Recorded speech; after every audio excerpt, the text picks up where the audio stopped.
এটা হচ্ছে বদরের প্রান্তর হচ্ছে এটা হচ্ছে রসুল পাক সাল্লাল্লাহু আলাইহি ইসলাম এখানে এই বন্ডারের ভিতরে অসংখ্য সাহাবা ইকরাম নিয়ে যুদ্ধ করেছিল।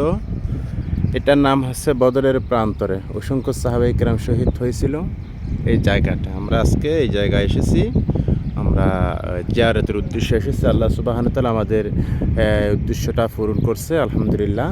এখানে চতুর্পাশে দেখেন আগে ছিল একরকম, এখন অন্যরকম হয়ে গেছে। এটা হচ্ছে বদরের প্রান্তরের পাশের একটা খেজুর বাগান। এই বাগানে অসংখ্য খেজুর গাছ আছে।